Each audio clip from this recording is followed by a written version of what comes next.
I think my 11th year being a Park Ranger. So I started about right now working on, I actually worked for the film company that did our film before I was a Park Ranger, so which is kind of cool to do. But yeah, I've been here for a long time. So I say a long time, but 11 years, but I've been coming here for 38, I don't know, I'm not good at math. 38 years, yeah. Yeah. Wow, yeah, I wanted to work here 38 years ago, so here we are. But anyway, and I appreciate you all caring about this park as much as I do. It matters a lot to me because I get to be here. It is a privilege. This is not something that I take for granted, and I just want you to know that. And I appreciate you all just keep coming to my programs. That means a lot to me. All right, so the rest of the story. This is my nod to my father who listened to Paul Harvey all the time, so that's why I call it this. The rest of the story, the aftermath of Shiloh.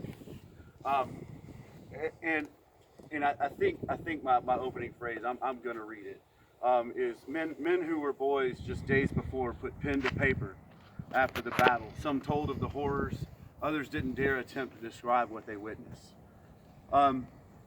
After this smoke clears, to an extent, the soldiers start to walk the battlefield. They start to see this carnage, because when you're in a combat situation, everything is almost a tunnel vision. You're in your spot. You're fighting the thing in front of you. And then when the bullets stop flying and the smoke starts to clear, you start to see around that haze that was your tunnel vision. And you start seeing all of the things around you. You start seeing the carnage. You smell that smell. You feel nothing like you ever did before, and you'll never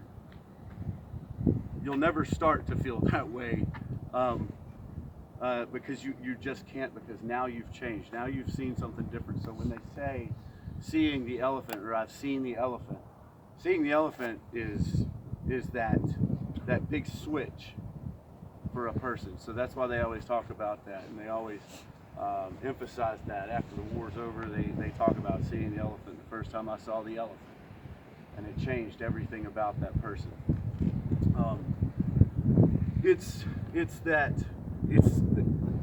They start to really realize what happened, because I mean, they were there, they were witnessing as it was going on. But then they've got that time to reflect, because now they're not looking everywhere, every second, wondering if the Confederates are about to come through the trees. Because they've got their advanced guards. We know that what happened on April the 8th, the Union Army pushes further south to make sure that the Confederate Army is actually retreating, and that's what they do find out, that is taking place. And so the guys start to have to take care of the battlefield. So what's all over the battlefield, obviously, is wounded soldiers. We start seeing all the carnage, soldiers in extremely awkward poses. It was Adolf Metzner of Indiana, who was an artist and did a lot of artwork. They talk about the maimed bodies and bodies that are heads actually blown off, and that's what this was his Shiloh image. This was the image he did of Shiloh that he thought was necessary to portray what it looked like after the battle. And it's a picture of two soldiers sitting next to a tree with their heads blown off. And I have no doubt that that's something that he witnessed, because he did artwork of what he saw.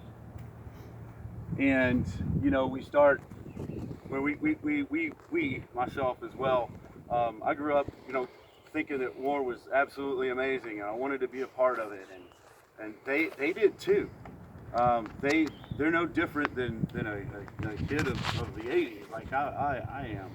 And it was just, you wanted to be a part of that, because you heard the stories. Sam Watkins, if you've read his book or seen our film, he said, I've heard and read battlefields, seen pictures, but he said he never thought he'd ever see anything like this thing called Glorious War. It changed him, and he wrote about it, and I find that vital. And one of the things I like to point out is the changes before, during, and after that experience of combat. But before we go there, I want to talk real numbers. You know, most of the time people are saying dates and numbers and stuff like that. That was the thing that turned me off in school all the time. They start saying all these random facts in number form, and I'm like, I don't know what we're talking about anymore. However, this is different. At the beginning of the battle, Grant's army on the ground here numbered 39,380 men. Now his one division, Lew Wallace's division that hadn't shown up, will show up with 7,337 men. And Buell shows up with 17,918 for a total of 65,085 men engaged with the Union Army. Johnston's army totaled 44,699 men. It's over 109,000. For Grant's army, and for the entire Union Army, they had 13,047 men killed, wounded, and missing. 13,047 men. That's 20% of their original number. That's a big deal. Johnston's army took 25% casualties. They had 10,699 killed, wounded, and missing. That's a total of 23,746 at 21.6%. So the people that were involved in this battlefield, 21.6% were casualties. The highest casualty rates of any Union regiment, the 9th Illinois, they started out with 600 men. Their killed, wounded, and missing is 366. They had 61% casualties. And for those who are trying to remember where they were on the battlefield, if you went with anybody yesterday that would have talked about the ravines over there, it's the 9th Illinois, who was with MacArthur's brigade, 9th Illinois, 12th Illinois. That 9th Illinois took most of their casualties as they retreated. The 6th Mississippi Infantry started out with 425 men. Just down the hill over here, as they're trying to assault up this direction, they're going to lose killed, wounded, and missing 300 men. That's 70% casualties of their regiment, killed, wounded, and missing. Those are the highest two casualty rates of any regiments on this entire battlefield. The 9th Illinois at 61 and the 6th Mississippi at 70%. You know, before it starts, this whole, why we fight mentality, that's one of those things that people talk about often is why we fought this war. And I'm not talking the political reasons. It's like, what's your motivation? Well, mine personally, it was a cool patch on a soldier with a heart on his helmet in a World War II photo. And I wanted to be that soldier. So for me, it was imagery. I wanted to be on the 502nd, 101st Infantry. Oddly enough, it happened, but by chance. But there was just something I wanted to do. It was that. Well, for a lot of these guys, it was all about patriotism. But before the fight starts, before they see the elephant, it was for the Union, or for the cause, or for upholding the Constitution, or for liberty, they would say. Like I say for hearth and home, or for God and country. And I've got a lot of quotes from some guys that I'm going to read to you, because I believe it's extremely important to put things in their words. William Warren from the 13th Iowa Infantry, and being ready for this, he says, "We are waiting in suspense for the ball to open." Rufus Catton of the 19th Louisiana Infantry says, "To sacrifice life if necessary in the cause of our independence." Now, Colonel Jacob Fry, the commander of the 61st Illinois Infantry, yells to his men, "Gentlemen, remember your state and do your duty like brave men." They were thinking about their state. William Ward of the 39th Indiana Infantry, "Who of our number will be called upon to give his life in defense of his country?" This begins to change. And you think about troops like Buell's men, they're coming into battle. You read about what they wrote when they were experiencing the transport boats as they were heading from Savannah down to Pittsburgh Landing, and they're all excited or nervous, but they have this amount of glee to it. And the way I stated is, as Buell's forces disembarked at the landing, they began to experience the sights and sounds and smells that begin to slap the glee off their faces. And that's true. They get to Pittsburgh Landing and they start seeing all of these wounded troops. There's amputations going on, and they see this. They see them limbs being tossed out the window there, and so it changes everything. They're like, okay, all of this excitement and all of this cannon roar and musketry we've been able to hear, that we are anticipating, and it is time to do our job. And now they start seeing that, and that's their experience. Not all of them, but for a good bit, most troops here were green. And they definitely, nobody had seen anything on this scale. Now as they're starting their change, I call it mastering terror, trying to overcome those fears. The death was no longer a remote idea. It was not heroic poses. The body was contorted, convulsing and screaming in pain. So it wasn't this, well, if I die, I want to die posed up against something or whatever. It became not that. It became horrible poses. It became uncontrollable screaming and pain. Leander Stillwell of the 61st Illinois Infantry said, the generals are sweeping the field with their glasses, but the extent of the battle seen by the common soldier is that only which comes within range of the raised sights of his musket. He said war is hell. It all broke loose. Now afterwards you start seeing these other mentalities. Everything changes. They go from hearth and home to this attitude toward the enemy is more of a hatred. William Richardson of the 6th Iowa, after his fighting that he saw first fighting at Donelson, he says the only way to get the country rid of these sneaky devils is to play their own game. Just shoot them down wherever we find them. Sergeant John J. Hardin, Company E, the 23rd Indiana Infantry, says, I always had some sympathy for them till now, but the time has come that I could burn every one of them. Stuff's intense. So Franklin Bailey, Company D of the 12th Michigan, he said, the more men I saw killed, the more reckless I became. When the man to his right was shot, he stated, I was so enraged I could have tore the heart out of the rebel. Killing became easier the more it was demonized. And I think that's something that we need to see, that's the aftermath of Shiloh, is what happened to these boys who became men here, that it became not about home. It became about survival and taking out the enemy, because surviving is taking out the enemy. What's right in front of you.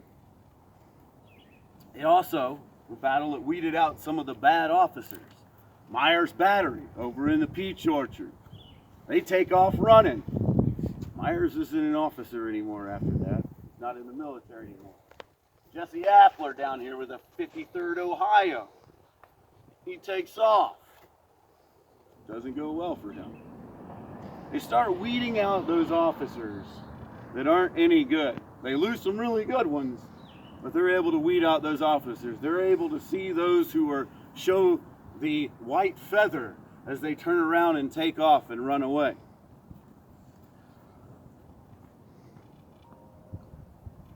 That Franklin Bailey, talking about the carnage, he says, it almost makes me shudder to think of it. Now, another thing I like to point out, we talk about who won the battle. It's, in a sense, they all lost, but we have to look at it in that sense of a military objective. And I say this because I grew up hearing people say, well, the Confederates won day one, and the Union Army won the second day. But that can't be true, because the Confederate Army had an objective, which was to capture Pittsburgh Landing and then capture Grant's army. They didn't reach the landing, and they didn't capture Grant's army. Therefore, if it's anything, it's a Confederate loss. We have to at least admit that, because they failed their mission, and that's cut and dry. To win, you complete your mission. Now, some of the more carnage that they had to experience. I've got a lot of quotes, and I'm trying to be nice about them. But it's a guy by the last name of Hannaford from the 6th Ohio. He's from Nelson's division in Ammen's brigade. They're on the second day. They're going to be on the far Union left flank. He says the most awful sights were discovered in those parts of the wood where the leaves and underbrush had been set on fire. There many blackened corpse was found, with the clothing burnt to a cinder upon it, and the features swollen and discolored, past all recognition. Cyrus Boyd of the 15th Iowa, with McClernand's division, they fought basically straight back that direction to the north on the first day. Where the retreat commenced on Monday afternoon are hundreds of wounded rebels. They had fallen in heaps, and the woods had taken fire and burned all the clothing off of them, and the naked and blackened corpses are still lying there unburied. And unburied, that brings an important, very important point of understanding this battle. The burials afterwards, you've got to think that there's thousands of bodies across this battlefield, not just humans but also animals. They have to burn the animal corpses. They put them in piles and set them afire. The bodies, they've got to bury these men. Now, just for naming a regiment, the 28th Illinois. The 28th Illinois fought over in the peach orchard, lost many guys as they fought and retreated back into Wicker Field, continued to fight there. Well, they knew who their guys were. They knew where they fought. They went back to that area and were finding their buddies after the battle's over, and they bury them all together. They have probably the most odd burial of any Union regiment. They happen to put them in one of the Indian mounds, which wasn't a burial mound until they did that. But of course, later they'll all be reinterred. But they knew who their guys were. They were buried in mass trenches as well, but by regiments, because they knew who the guys in their regiments were. And if not, there could have been guys put in their graves that were with their buddies, but accidentally got put in because they were beyond recognition for one reason or another. But they buried their men together. Now, we didn't have unit patches back then for either army like that. So the enemy, they didn't want to allow the Confederates to come in to see how many troops they had, because the Union Army still had to continue with their mission, because it wasn't over.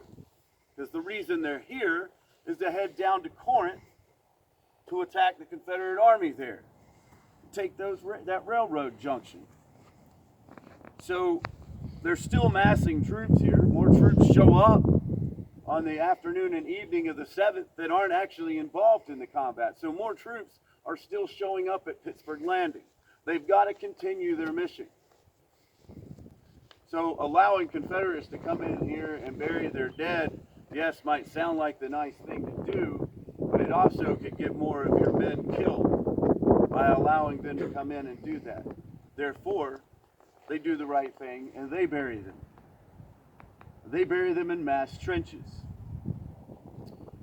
We do know, we've seen ground penetrating radar from it. They did not just throw them in there.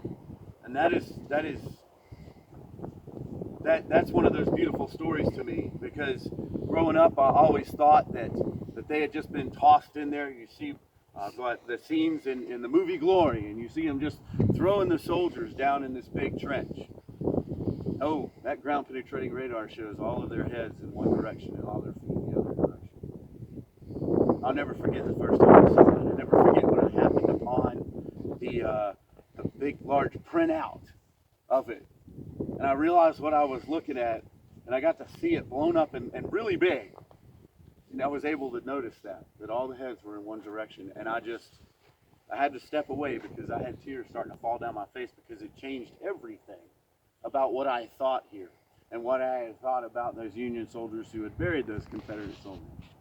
It was the opposite. They gave them the utmost respect. They were buried together with the men that they fell with.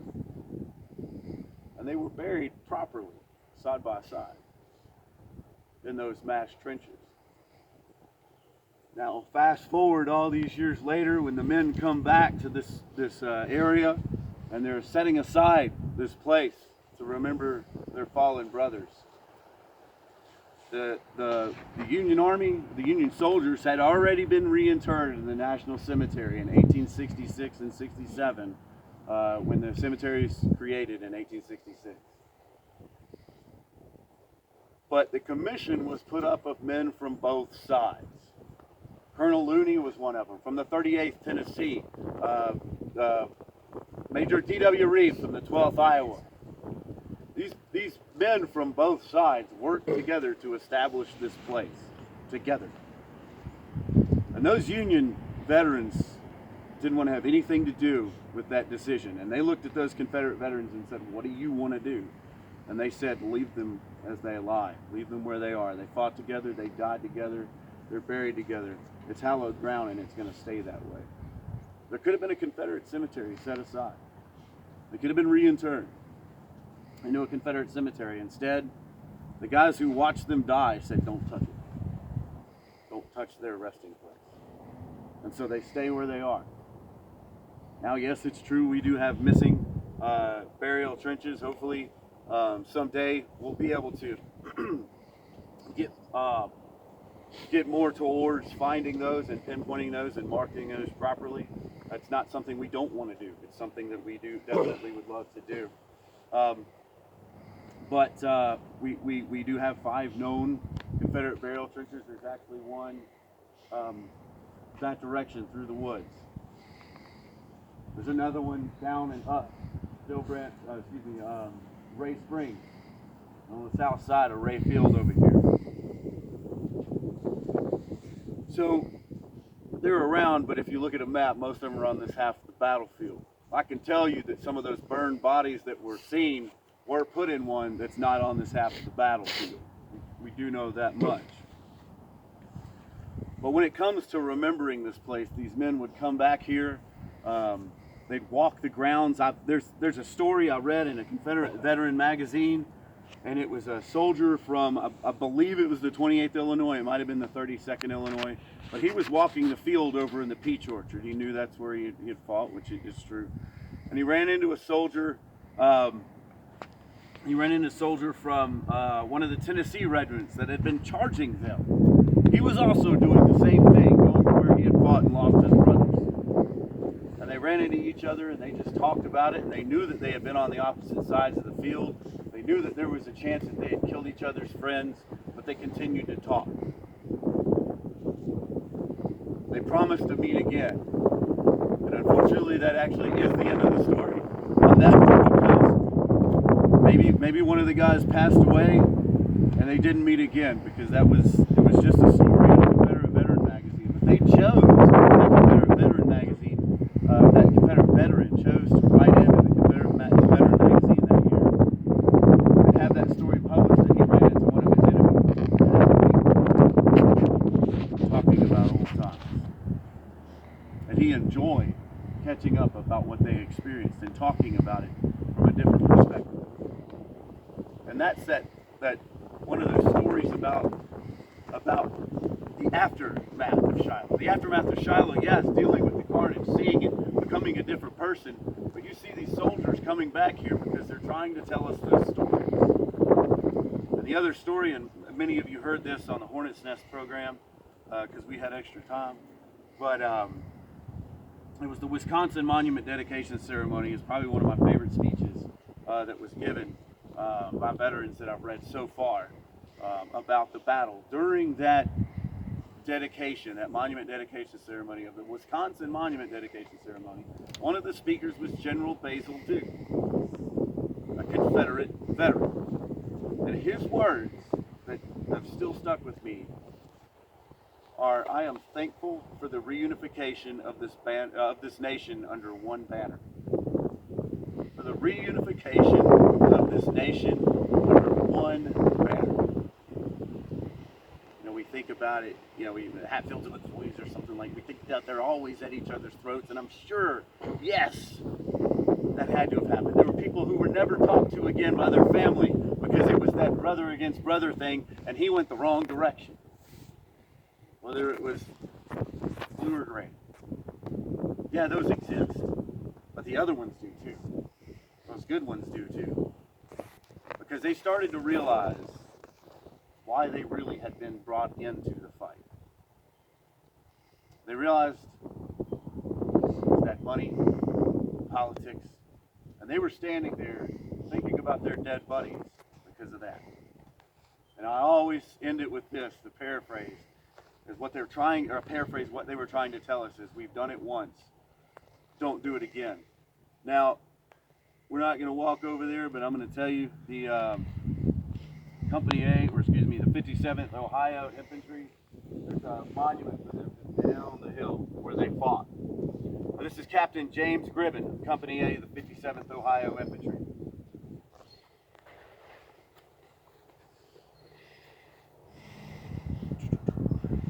After this battle is over, someone had to write a letter. It says, "Dear friend, it becomes my painful duty to inform you of the death of your brother, Captain James C. Gribben. He fell and becomes a hero and a brave man. He had been at the head of his company, cheering, directing, and commanding his men during that terrible Sunday morning on 6th of April. He had just been struck with a piece of shell in the breast which had knocked him down. He got up laughing and was telling some of the boys about the circumstance and laid his hand upon his breast to show the place where the shell had struck him, when a bullet, they were flying thick as hail, passed through his body, entering where the shell had struck him a few minutes before. He fell, and laying on his side, he said, my boys, my God, boys, I am dead. Give them hell, boys, I am dead." That's a letter that was written to his family back home about the loss, and that's just one of those many, many examples of letters that had to be written after the battle was over back home to people. And I think that we talk about the 23,746 casualties, and every single one of those numbers matter. He's one of those. Over 109,000 men fought here. You subtract 23,746 from that number, well, the rest of those guys are also casualties. Because I promise you, there's not one single day that went by that they could not help but think about what happened here. Then you've got to think about those people back home. Like Captain Gribben's brother, his mother, the rest of his family. That's your casualty count as well. There's all those people back home. The people that were affected by that for the rest of their lives. The soldiers who decided after the war was over they had nothing else to do and put a weapon in their mouth and pull the trigger. We forget about that sometimes. It's not a new thing. It's a very, very, very, very old thing. And there's story after story of this happening. The guys dying in veterans' homes with nightmares on their last night alive. That's the aftermath of Shiloh. That's what we did. And that's why I make sure that we listen to that paraphrase that I have. What they're trying to tell us is, we've done this once, don't do it again. That's the greatest lesson I've learned from Shiloh. Thank you for sticking around. Pass the offering.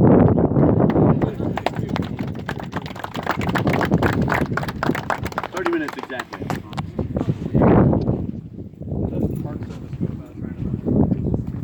going to take some time.